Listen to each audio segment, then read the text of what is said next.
India voice, आपकी सोच, आपकी आवाज। नमस्कार, इंडिया वॉइस देख रहे हैं आप और मैं हूं आपके साथ प्रज्ञा मिश्रा। बुलेटिन की शुरुआत करेंगे बड़ी और अहम खबर के साथ। तो सबसे पहले बात कर लेते हैं, खबर ग्रेटर नोएडा से है, जहां उत्तर प्रदेश में प्रधानमंत्री नरेंद्र मोदी आज नोएडा इंटरनेशनल एयरपोर्ट के पहले चरण का उद्घाटन करेंगे और जनसभा को भी संबोधित करेंगे। आपको बता दें, इस मौके पर बीजेपी समर्थकों में खासा उत्साह देखने को मिल रहा है। एक समर्थक ने कहा कि पहले इस क्षेत्र में ऐसे एयरपोर्ट की कल्पना भी मुश्किल थी और आरोप लगाया कि पूर्व सरकार इसे इटावा ले जाना चाहती थी। उद्घाटन के साथ ही ये प्रोजेक्ट क्षेत्र के विकास और कनेक्टिविटी को नई दिशा देने वाला माना जा रहा है।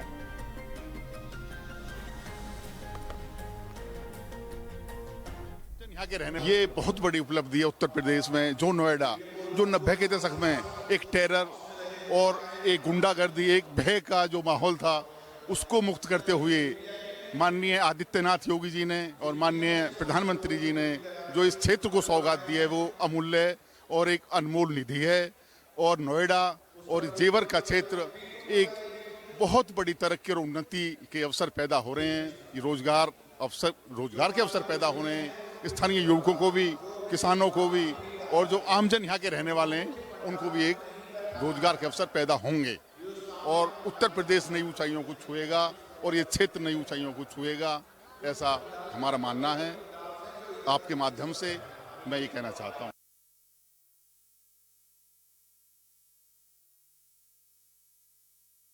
इस क्षेत्र के लिए ये ऐतिहासिक उपलब्धि है। आज नोएडा इंटरनेशनल एयरपोर्ट के रूप में इस क्षेत्र को एक नई सौगात मिलने जा रही है। इस क्षेत्र के लोगों के लिए, आसपास के लोगों के लिए, आसपास के पश्चिम के लगभग सभी जिलों के लिए ये ऐतिहासिक। तो ब्रेक के बाद एक बार फिर आप सभी का स्वागत है। रुक कर लेते हैं खबरों की ओर। मथुरा में श्री कृष्ण जन्मभूमि शाही मस्जिद ईदगाह मामले की सुनवाई आज होने जा रही है। ये सुनवाई इलाहाबाद हाई कोर्ट में चल रहे मूल मुकदमे सहित कुल 17 अन्य मामलों पर होगी। पहले इन सभी मामलों की सुनवाई 12 मार्च को दोपहर 2 बजे निर्धारित की गई थी, लेकिन न्यायमूर्ति की पीठ एक अन्य महत्वपूर्ण मामले में व्यस्त होने के कारण सुनवाई नहीं हो सकी। अब इलाहाबाद हाईकोर्ट से जारी आदेश के अनुसार सभी मामलों की सुनवाई 28 मार्च यानी आज होगी। इस सुनवाई के मुख्य रूप से भूमि के विवाद, धार्मिक स्थल से संबंधित अधिकार और अन्य कानूनी दावे शामिल हैं।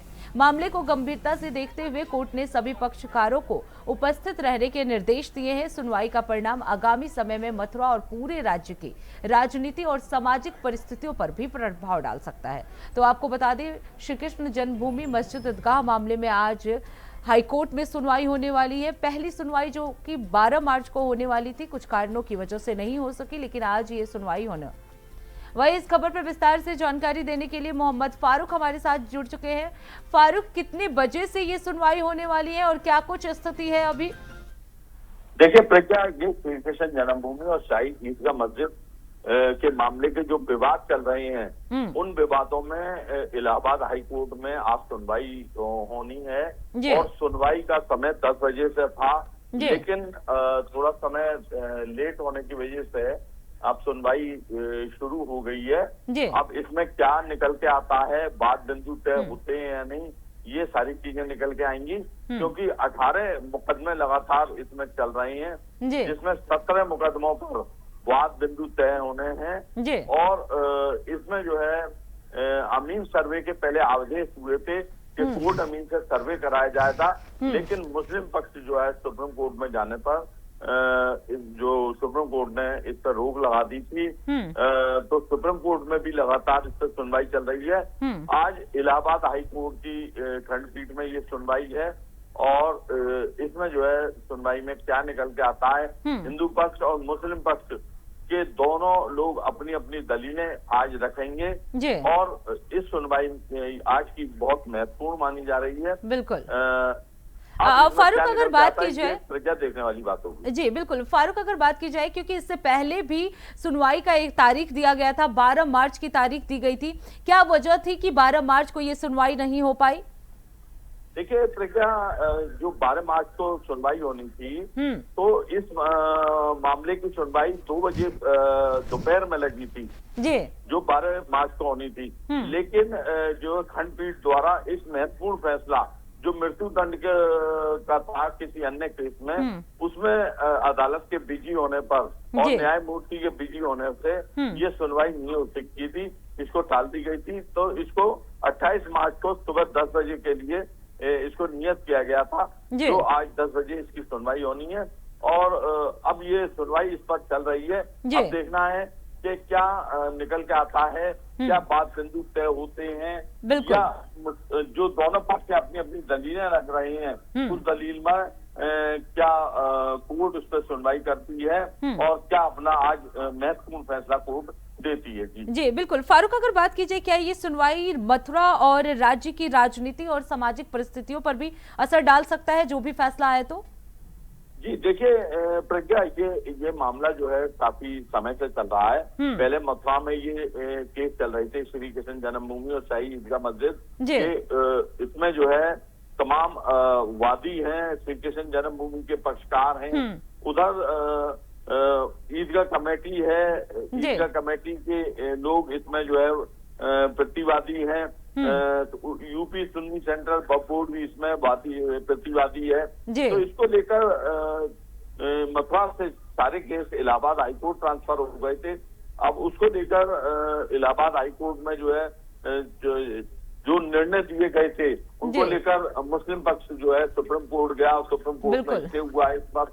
अब स्टे होने के बाद में अब सुनवाई से दोबारा यहाँ इलाहाबाद हाईकोर्ट में चल रही है। लेकिन एक राजनीति, सामाजिक और राजनीतिक रूप से जो है इसको जोड़ के देखा जा रहा है कि 2027 के भी देखिए चुनाव नजदीक है और इस पर जो है एक काफी पुराना मामला चल रहा है और इस पुराने मामले में किस तरीके से ये इस पर फैसला आता है। बिल्कुल फारूक, अब देखना ये होगा कि हाईकोर्ट की तरफ से क्या कुछ फैसला आता है और उसका इफेक्ट जो है वो सोशल समाज पे क्या पड़ता है। बहुत बहुत धन्यवाद फारूक इस खबर पर विस्तार से जानकारी देने के लिए।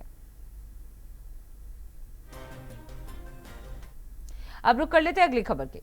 कानपुर के अरौल थाना क्षेत्र के गांगोपुर इलाके में एक चलती डीसीएम अचानक आग का गोला बन गई। शुरुआती जानकारी के मुताबिक शॉर्ट सर्किट के कारण वाहन में भीषण आग लगी।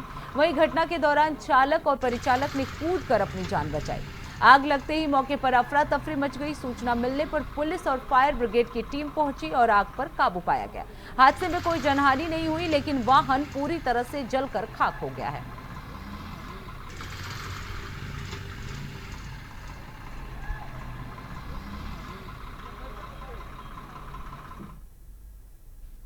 अब रुक कर लेते हैं अगली खबर की। रामपुर के कोतवाली टांडा थाना क्षेत्र में एक गंभीर मामला सामने आया है।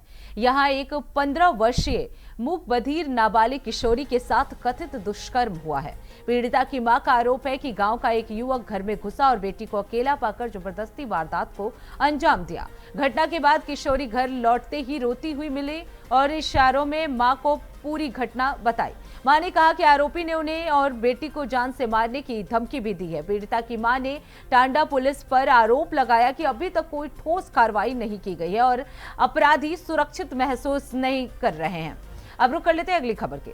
सिद्धार्थनगर से एक चौंकाने वाला मामला सामने आया है, जहां भ्रष्टाचार और जालसाजी की हदें पार कर दी गई है। आपको बता दें, मिटवल ब्लॉक के ग्राम पंचायत जीवा में विकास योजनाओं के नाम पर लाखों रुपए की हेराफेरी का आरोप है। अमृत सरोवर वृक्षारोपण और मजदूरी भुगतान में भारी अनियमितताएं उजागर हुई हैं। शिकायत के बाद जब जांच की नौबत आई तो आरोप है कि जिम्मेदारों ने खुद को बचाने के लिए मृत लोगों के नाम और फर्जी हस्ताक्षर तक लगा दिए।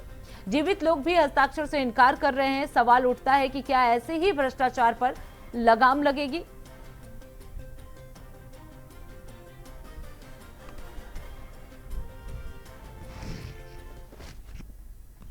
ये प्रकरण आपके माध्यम से हमारे संज्ञान में आया है, जिसपे हम लोग डिस्ट्रिक्ट लेवल ऑफिसर से इसकी जांच कराएंगे और शिकायत प्राप्त हुई है उसके अनुसार। मेरा नाम नीरज पांडे है। मैं ग्राम पंचायत जीवा से आया हूँ, ब्लॉक मिठवल से। और मैं इस संबंध में आया हूँ कि माननीय श्री जिलाधिकारी महोदय जी को ज्ञापन देने के लिए आया हूँ कि मेरे ग्राम पंचायत के प्रधान और सचिव की मिली भगत से ग्राम पंचायत के अंतर्गत कम से कम 50 लाख रुपए का घोटाला किया गया है, जिसके अंतर्गत कई सारी परियोजनाओं में फर्जी तरीके से पैसा का लेन देन हुआ है, जिसमें सेक्रेटरी प्रधान और सभी प्रकार के जितने भी उसमें जिम्मेदार पद पर बैठे लोग हैं, सभी लोगों ने मिलकर के घोटाला किया है। इन घोटालों की जानकारी के लिए मैंने ग्राम पंचायत जीवा के आरटीआई से जन सूचना रिपोर्ट मांगी। उस अभिलेखों में अंकित है कि ग्राम पंचायत जीवा के नए वाले पोखरे पर अमृत सरोवर बनाया गया है, जिसमें 17 लाख रुपए अप्रोक्सीमेटली अमाउंट खर्चा हुआ है। अब रुक कर लेते हैं अगली खबर की। बांदा के पैलानी थाना क्षेत्र के खरई गांव में केन नदी में खेल के दौरान 2 बच्चियों की डूबने से मौत हो गई। रिपोर्ट के अनुसार बच्चियां गांव की नदी में भैंस को पानी पिलाने गई थी, तभी ये हादसा हुआ। उनके साथ मौजूद तीसरी बच्ची ने तुरंत परिजनों को इसकी सूचना दी। सूचना मिलते ही पुलिस मौके पर पहुंची और दोनों बच्चियों को नदी से बाहर निकाला गया। उन्हें तुरंत जिला अस्पताल ले जाया गया, लेकिन डॉक्टरों ने वहां पहुंचते ही दोनों को मृत घोषित कर दिया। इस घटना ने पूरे इलाके में शोक का माहौल पैदा कर दिया है।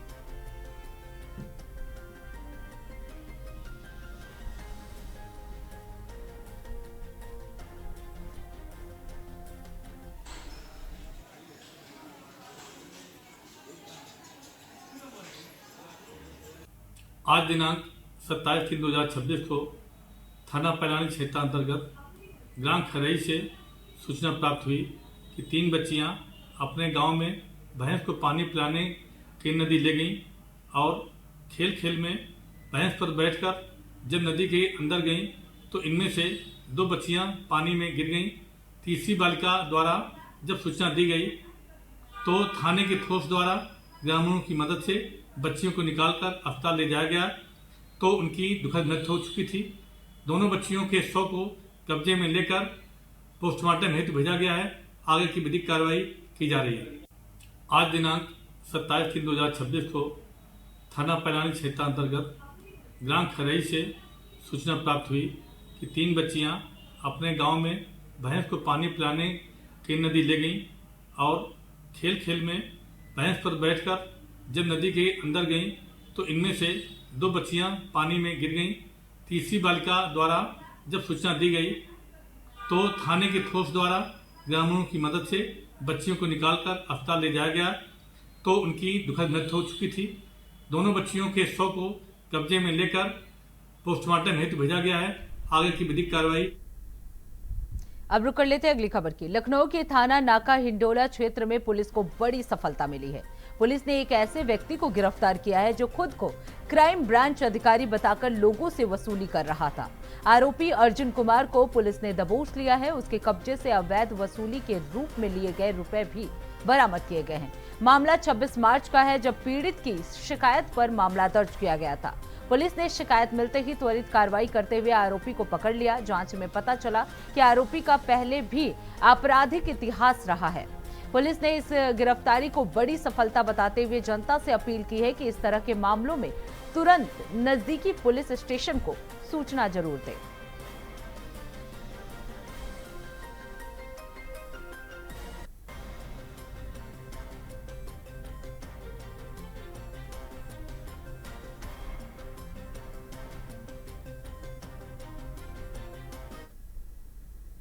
तो इसी के साथ इस बुलेटिन में बस इतना ही। देश दुनिया की तमाम बड़ी खबरों के लिए देखते रहिए इंडिया वॉइस। तब तक के लिए नमस्कार।